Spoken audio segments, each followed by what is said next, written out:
The winters in Pine Valley were bitter, quiet, and long, but for one fisherman named Elias, they held a warmth no fire could provide. Years ago, during a ruthless blizzard, he found a starving, trembling bear cub by the frozen river. Against all odds, he nursed the wild creature back to life, never expecting to see him again. But the cub returned. Not once, not twice, every winter, without fail. As seasons changed and their bond deepened, the visits became a silent tradition. No cages. No leashes.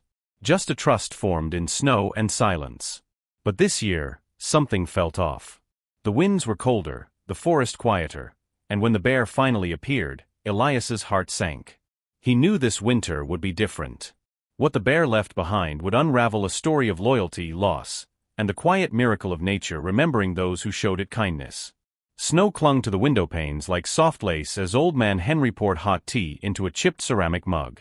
Outside, the dense Alaskan forest lay hushed under a thick white blanket. Winter had arrived, just like it had every year. And with it, a familiar ache stirred in Henry's heart. It had been 5 winters since the bear cub first appeared. Back then, Henry was still mourning the loss of his wife, Clara. The house had felt too big, too quiet.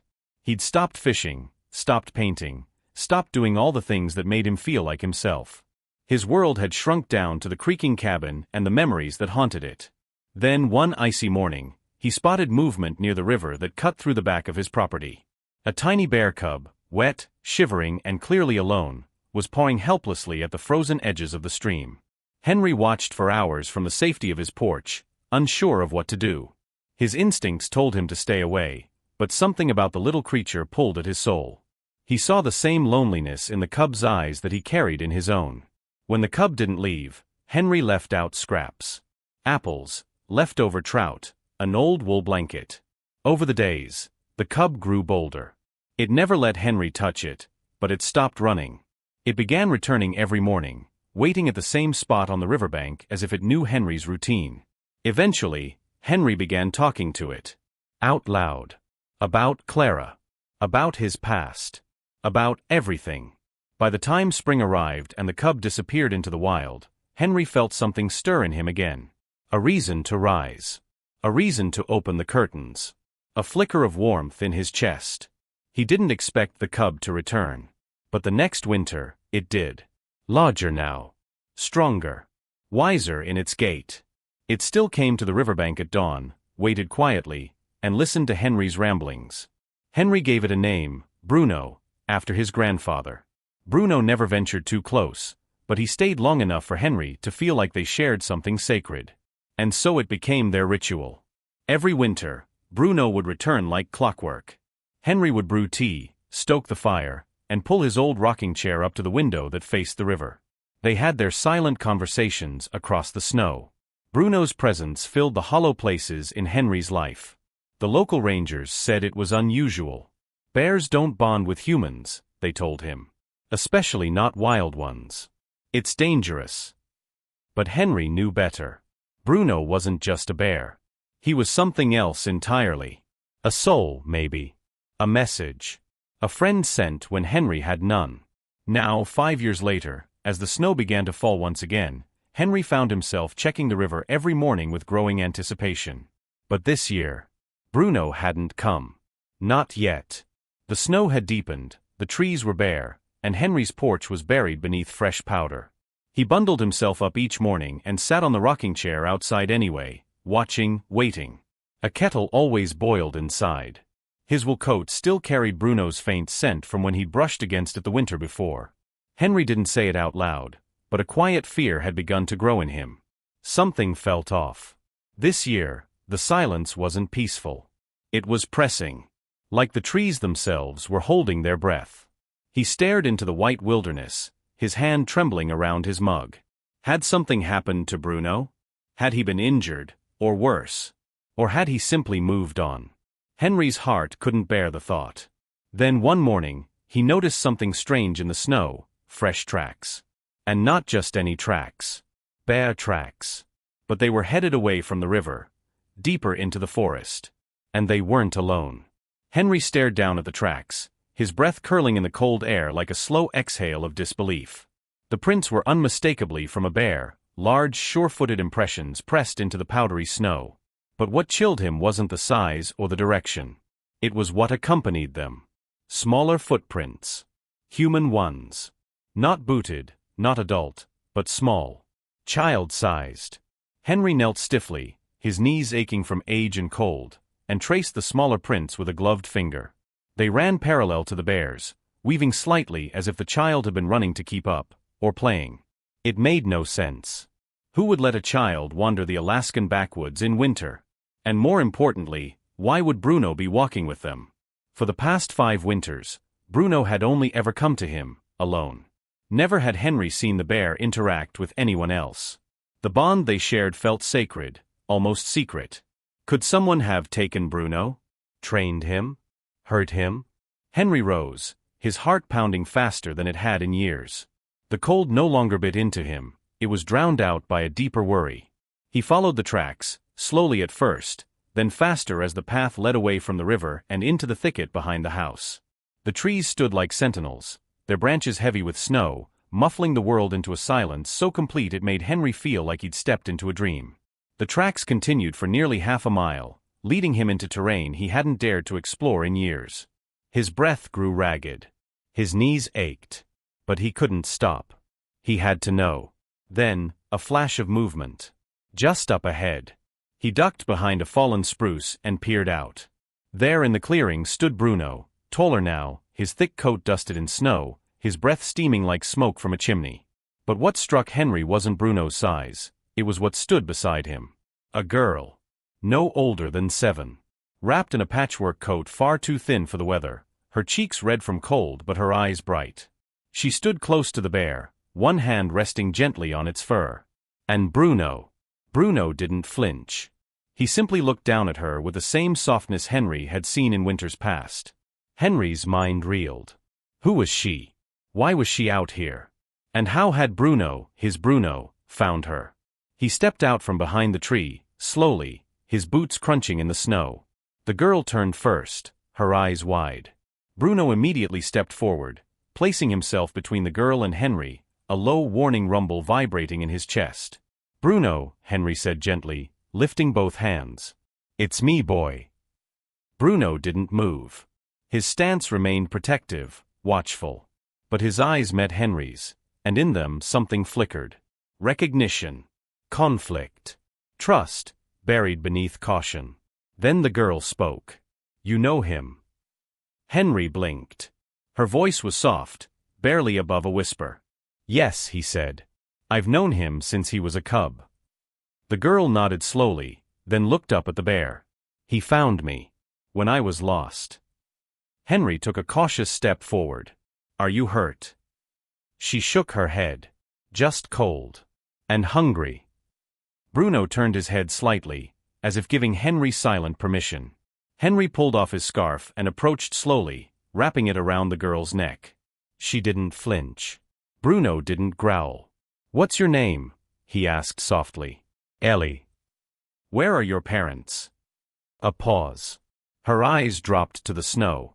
"Gone. I think." Something heavy settled in Henry's chest. A silence passed between them, thick with unspoken stories. And in that silence, Bruno took a step back, not away, but beside Henry, as if urging him to take Ellie's hand. It was the first time Bruno had ever brought someone with him. And Henry understood what was different this year. Bruno hadn't just returned for comfort or memory. He'd returned with purpose.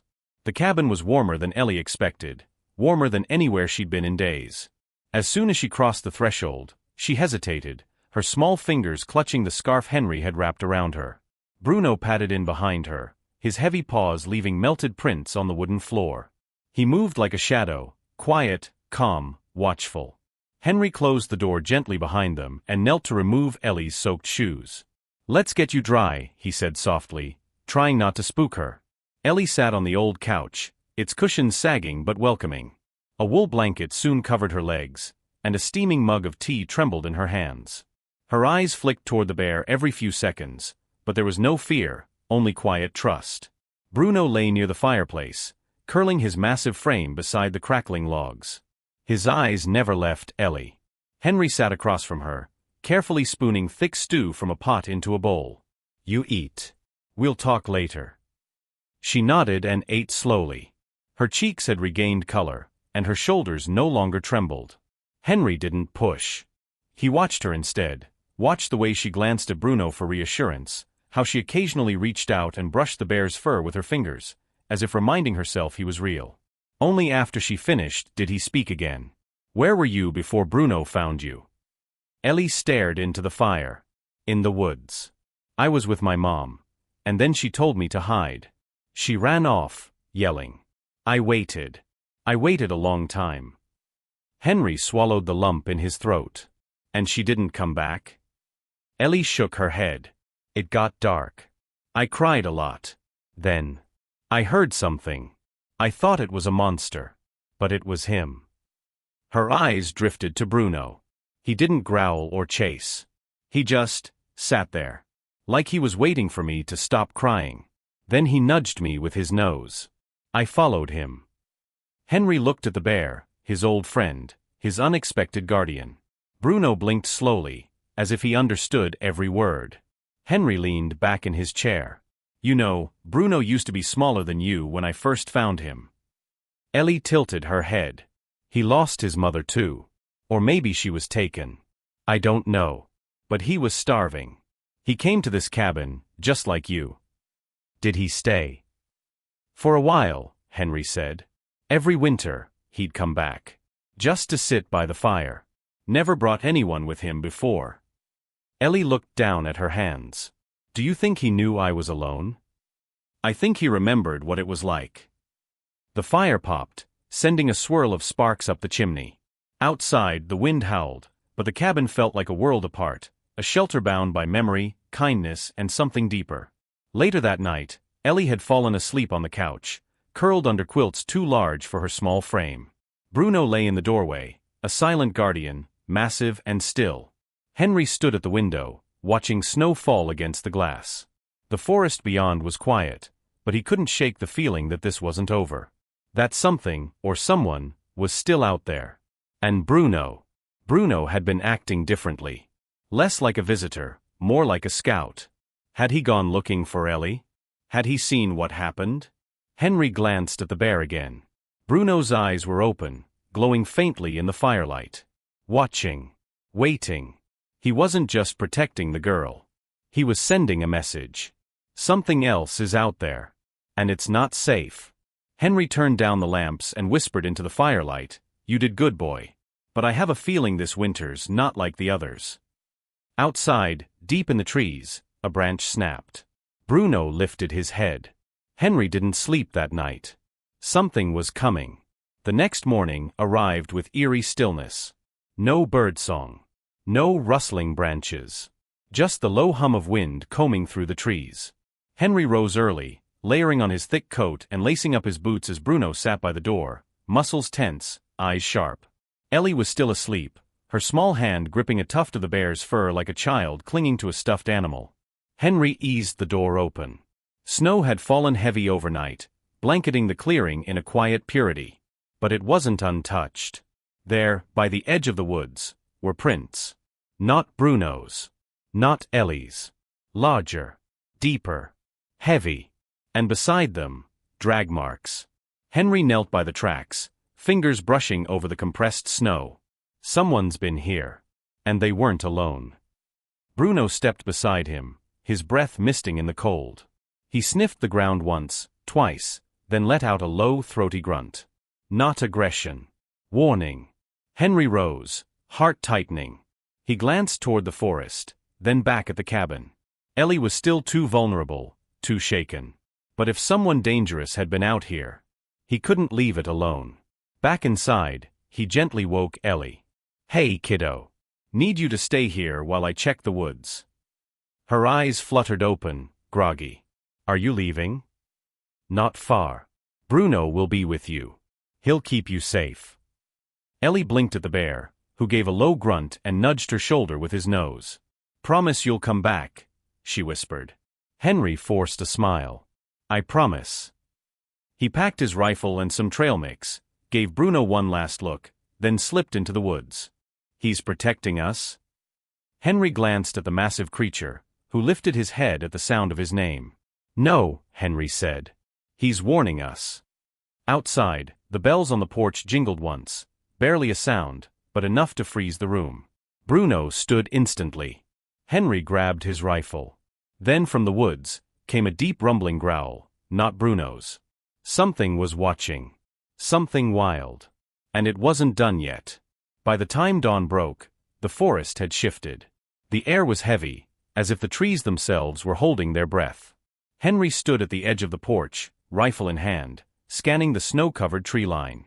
Bruno hadn't moved from his spot beside Ellie, but his ears flicked back and forth, listening, always alert. The bells hadn't rung again. Whatever had been watching had vanished into the woods. But not without leaving its mark. Henry took a deep breath and stepped outside. The air bit at his face, and snow crunched loudly beneath his boots. Tracks. More of them now. Deep, chaotic, like something had circled the cabin again during the night.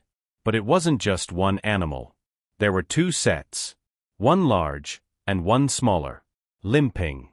"Bruno," Henry called softly. The bear rose slowly and walked beside him, nose low, sniffing. He let out a soft rumble, then turned his head, toward the eastern ridge. They followed the trail together until they came upon a strange sight, a torn piece of flannel caught on a thorn bush, stained dark with blood. Not animal blood, human. "Someone's hurt," Henry muttered. And close. Suddenly, Bruno froze. A shape was moving in the trees. Henry raised his rifle, but Bruno didn't growl, he simply stood watching. Then the shape came into view. A man. Tall, bearded, and hunched from exhaustion, with one arm pressed tightly against his side. His coat was shredded down one sleeve. His face was pale, lips cracked. Behind him limped a bear cub, no more than a few months old. Shivering. Injured. And following the man like a shadow. Henry lowered his rifle, confused. "Hey, are you all right?" The man stumbled forward, but didn't speak. He collapsed into the snow just a few feet away. Henry rushed to him and turned him over. "You're bleeding, what happened?" The man coughed, barely able to get the words out. "It's hunting us."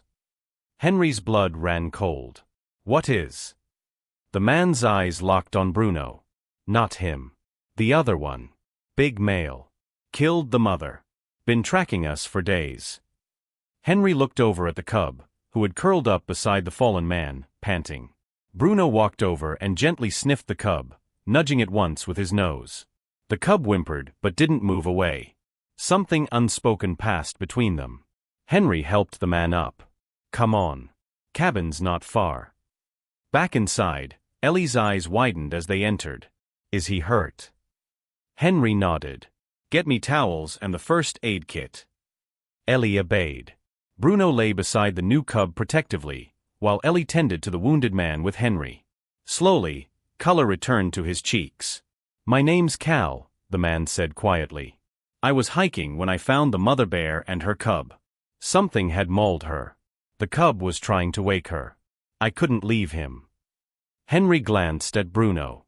"This one here came back every winter. We think he was once that cub's brother." Cal looked at Bruno, then the new cub. "Their family." Bruno let out a deep, vibrating hum. The little cub crawled up to him, curling under his thick chest fur like a baby seeking warmth.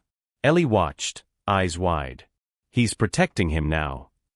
Cal nodded. "That big bear, the rogue one, he's still out there. He doesn't just attack. He follows. Waits." Henry looked toward the window, heart pounding. "Then he knows we're here." That night, the storm rolled in again, fierce and loud. But inside, the cabin was warm, the fire bright. Two bears lay curled near the hearth, girl nestled between them. A hiker slept on the couch, wounds healing. And Henry didn't sleep at all. He sat in the chair by the window, rifle in lap. Because now he knew, this wasn't just about a returning cub. This was about survival. And whatever waited out there was coming. Snow fell like a silent curtain as dawn began to break over the cabin. The world was whitewashed, and the forest eerily quiet. Too quiet. Inside, Henry paced in front of the window. His breath fogged the glass as he scanned the tree line. He had been up all night. Every crack of ice, every creak of the porch made his grip on the rifle tighten. In front of the fire, Ellie was curled up between Bruno and the new cub. Cal slept nearby, finally resting after a feverish night. The cabin had turned into a strange haven, man, child, and bear, united by something deeper than chance.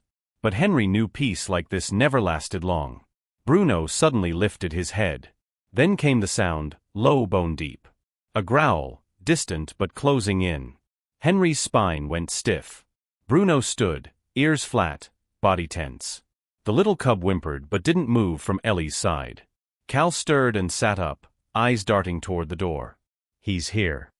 Henry nodded. "You sure?"